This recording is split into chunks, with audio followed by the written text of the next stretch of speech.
How the heck do you turn off your 50-year-old brain? Have you ever wondered that? Because I honestly want to know. We've never met before. I'm Michelle. I'm in my 50s, figuring out retirement, building something new online, and learning that this next chapter might just be the best one yet. I'm sharing the real stuff, the wins, the struggles, the lessons, the adventures, everything I'm learning along the way. Because I believe we're never too old to try something new, dream bigger, or create a life we're excited about. So if you're wondering what's next for you, come along for the journey. Let's see what's possible. If you're a woman in your 50s, tell me if this is you too. I mean, you can be sitting quietly. Nobody is asking you for anything. I mean, the house is quiet. You finally have a minute to yourself. And your brain goes, okay, let's think about everything, absolutely everything. The kids, the family, your job, the money, retirement, something you said yesterday, something that went wrong, something that might go wrong, something you need to remember tomorrow. And suddenly you're mentally planning your entire life at 2:47 in the morning. Please tell me I'm not the only one. Lately, I've been thinking about how much is actually going on through my head. And I realized maybe the problem isn't that I think too much. Maybe it's that I've spent most of my life being responsible for so many other things all the time. And maybe I just don't know how to turn that part of me off. The other night, I was thinking about everything that's going on around me. I mean, there's a little boy in Calgary who went missing and was later found deceased. And when something like that happens, it gets in my head. You think about your family, you think about your parents, you think about your grandkids. And then, of course, the brain goes straight to my girls. Are they okay? Are they safe at home? Are they happy? Are they making good decisions? Are they struggling with something? Do they need me? And then my brain jumps over to the rest of my family because everybody has their own stuff going on and you worry about them. Then I think about work. Right now I'm onboarding new doctors. I want everything to go so smooth. I want everyone to be successful. I want to make sure everything is organized. Then I start thinking about retirement. How am I going to retire? When am I going to retire? Am I financially ready? What will retirement actually look like? And then I start thinking about everything I want to do when I retire. With friends, with family. I want to travel, visiting people, spending enough time with everyone. And somehow I'm sitting there thinking about retirement while I'm still trying to organize tomorrow. It's crazy. Does anyone else do this? And here's the funny thing. I actually think having more time in your 50s can make it worse. Because when my girls were little, I was busy. I didn't have time to think about all the stuff. Like I was really busy. Work, kids, meals, school, appointments, laundry, running around. There wasn't much time to sit around and think. And honestly, sometimes I think it was easier that way. Because my girls were under my roof. If something was wrong, I could help. If they were upset, I could hug them.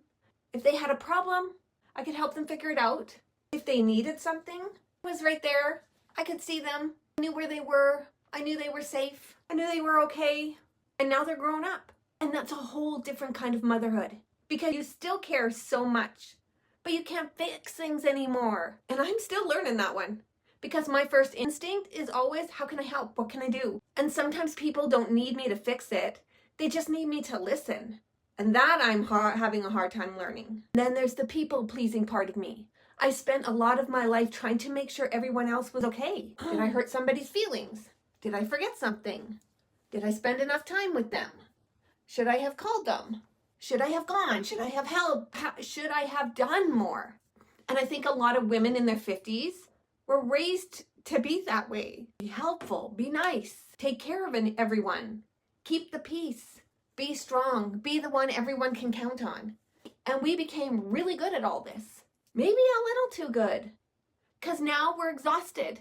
And we're still saying to ourselves, I can handle it, I can do it. And here's something I've been thinking about. Maybe our brains aren't actually broken. Maybe they're just tired. Maybe we've spent 30 or 40 years consistently scanning the room. What's happening? Who needs me? What's next? What needs to be done? What did I forget? What's going to happen tomorrow?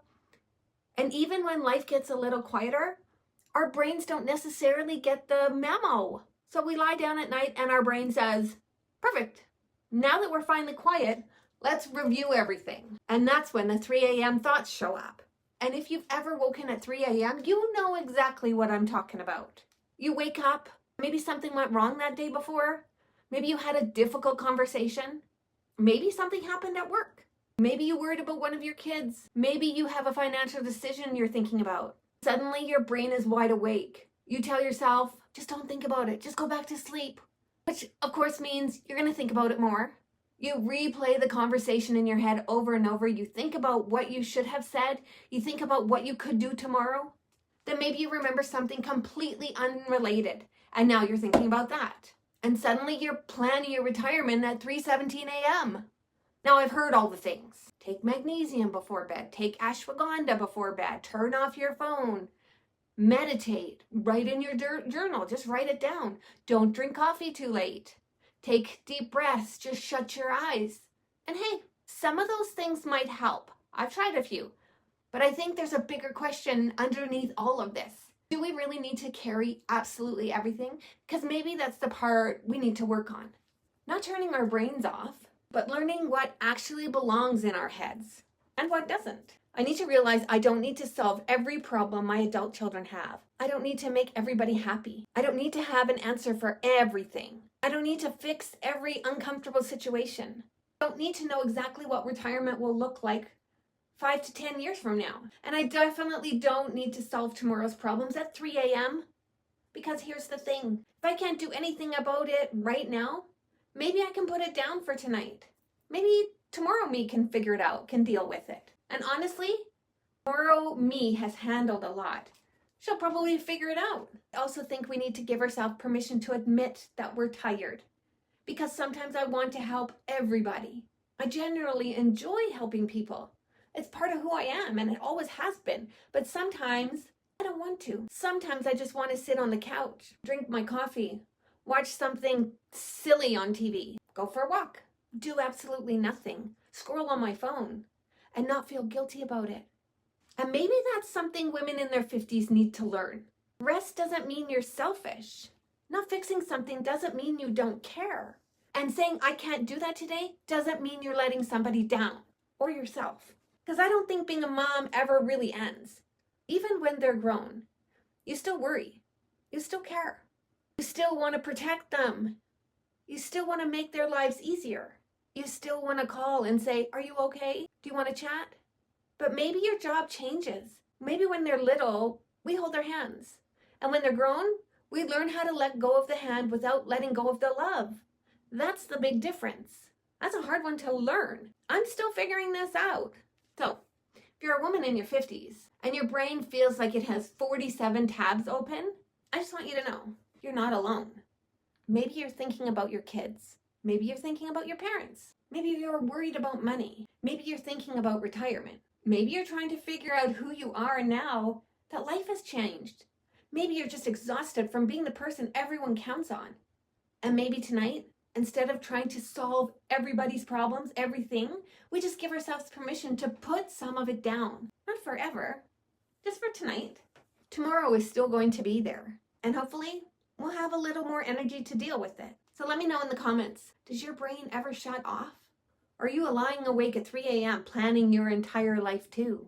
Let me know if you could put one thing down right now, one worry, one responsibility, one thing you've been carrying, what would that be? Let's talk about it. Maybe I can help you put it away for a minute.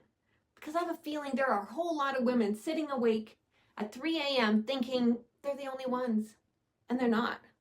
We're just women in our 50s, still being moms, still being daughters, still being partners, still working, still planning, still worrying, still trying to make everyone else okay, while we're also trying to figure out what our next chapter looks like. Maybe we don't need to turn our brains off. Maybe we just need to stop making ourselves responsible for everything. And honestly, I'm working on that too. So grab your coffee. Tell me I'm not alone, and let's chat. Make sure you subscribe to my channel so we can talk about it. Have a good day.